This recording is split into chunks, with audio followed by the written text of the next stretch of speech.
세입 임대차 기간이 이제 만료가 되고 안 나간다라고 해서 소송을 하는데 그 도중에 뭐 세입자가 자기가 점유하면서 그냥 사용한다.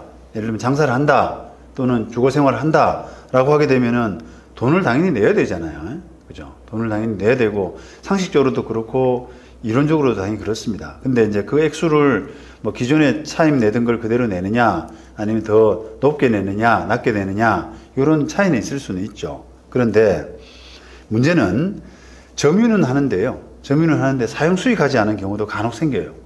점유는. 그러니까 명도를 안 해주고 문고리 걸어 잠그고 소위 말하면 열쇠는 안 주고 하는데 사용 수익을 안 하는 경우가 있습니다. 자, 이런 경우에는 이제 그런 세입자에 대해서 그런 점유자에 대해서 금전 청구하는 부분이 조금 예민해질 수밖에 없는 조금 더 디테일하게 다뤄져야 되는 부분이다라고 하는 이제 결론입니다. 자, 그러면 이런 임차인에 대해서 부당이득 반환 청구 또는 불법행위에 의한 손해배상 이런 부분이 가능하냐라고 하는 부분에서요. 자, 일단 부당이득 반환 청구 부분은 결론적으로는 어쨌든 이게 점유는 하지만 사용 수익하지 않는다라고 하기 때문에 부당이득의 요건인 이득이라고 하는 거 이게 이제 실질적인 이득이라고 하거든요. 그래서 이런 이득이 없지 않느냐 점유만 하고 사용 수익하지 않기 때문에 그래서 대법원은 이런 사건에서 이득이라고 하는 경우가 실질적인 이익을 의미하기 때문에 이걸 점유하기는 했지만 임대차 목적대로 사용하지 않았다라고 하게 되면은 부당이득 반환 의무는 없다라고 판단을 합니다. 부당이득 반환. 그리고 그것은 임차인의 개인적 사정으로 사용할 수 없었다라고 하더라도 역시 마찬가지다. 이렇게 보는 겁니다. 근데 조금은 이제 다른 이론은 있을 수도 있습니다. 저도 뭐 그 이견을 가지고 있는 사람인데요. 뭐 예를 들어서 단순 비교로 우리가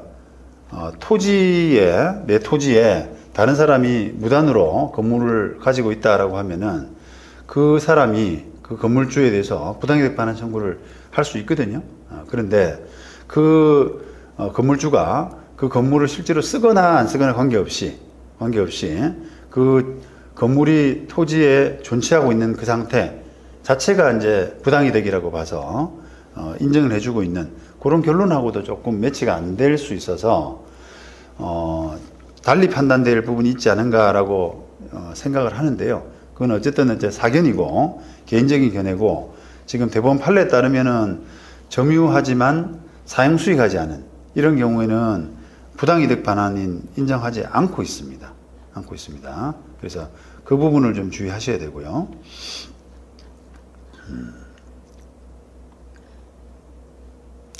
자, 그래서 그렇다 그러면 이제 그런 사람에 대해서는 그럼 돈 청구가 안 되냐? 그렇지 않죠. 하나 남은 게 있지 않습니까? 불법행위에 의한 손해배상이 가능한 거죠. 왜냐하면 계약이 종료됐는데 점유하고 있으면 그건 불법행위 아니겠습니까? 그러니까 불법행위로서 임대인한테 건물주한테 손해를 끼쳤지 않느냐라고 하는 그런 차원에서 손해배상 청구가 가능하다는 겁니다. 그래서 그런 경우라면 부당이득 반환 청구 부분은 이제 대법원 판례대로라 그러면 청구할 수는 없고 대신에 불법행위에 의한 손해배상 청구를 해야 된다라고 하는 것이고 다만 불법행위가 성립하기 위해서는 주의해야 될 게 있습니다. 뭐냐? 임대인의 보증금 이행 제공 의무가 필요하다라는 거예요. 보증금 이행 제공 의무.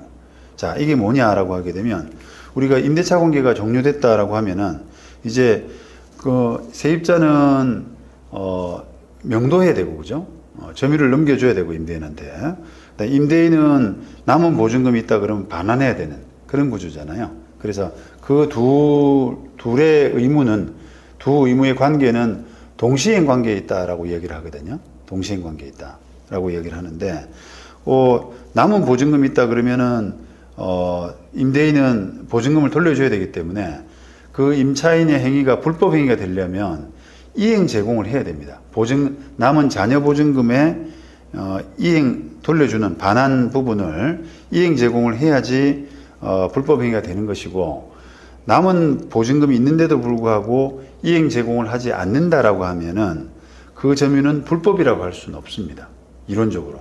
그래서 만약에 세입자 보증금이 남아있는 게 없다. 계약 끝나도 보증금이 싹 공제가 돼가지고 남아있는 게 없다라고 하면은 뭐 이행 제공이 필요가 없죠. 하지만 남아있는 게 있다라고 하게 되면은 그 자녀 보증금을 반환하는 것을 이행 제공하는 그런 제스처가 이제 필요하죠. 그때서야 비로소 불법 행위가 된다는 겁니다. 그런데 실무적으로는 그런 이제 이행 제공 행위를 놓쳐서 불법 행위에 의한 손해배상 청구를 할 수 없는, 아까 말씀드린 것처럼 사용 수익하지 않기 때문에 부당이득이라고 할 수 없게 되고, 그 다음에 이행 제공을 하지 않아서 불법 행위라고 할 수 없는, 따라서 손해배상을 받을 수 없는 그런 지경에 이르는 경우가 제법 있거든요. 그래서 여러분들은 그런 부분을 딱 의식을 해서요, 각각 요건에 맞춰서 부당이득이든 불법행위의 손해배상이든 요건에 맞춰서 요모조모 따져봐서 적절한 대처가 필요할 수가 있습니다. 그 다음에 점유만 하고요, 사용 수익하지 않는 사람에 대해서 관리비 청구를 한번 생각해 볼 수가 있는데요. 관리비 청구도 쉽지가 않습니다. 대법원 판례가 지금 2005년도 판결이 그런데요. 이 전대차 관계의 전차인이 전대인에 대한 관계에서 사용 수익 없는 무단 점유를 한 그런 케이스입니다. 무단 점유를 한 케이스에서 이런 경우에는 결론적으로 전차인이 관리비 부담 의무를 가지지 않는다. 관리비 부담을 할 필요가 없다. 그 관리비는 전대인이 해야 된다라고 하는 그런 결론을 내렸습니다. 원심법원은 반대로 전차인이 관리비를 부담해야 된다라고 하고 있죠. 관리비의 성격이 과연 뭐냐, 그런 경우에도 관리비를 내야 되느냐라고 하는 그런 부분에서 대법원은 전차인의, 그러니까 점유는 하지만 사용 수익하지 않은 사람은 관리비 납부 의무가 없다라고 본 거예요.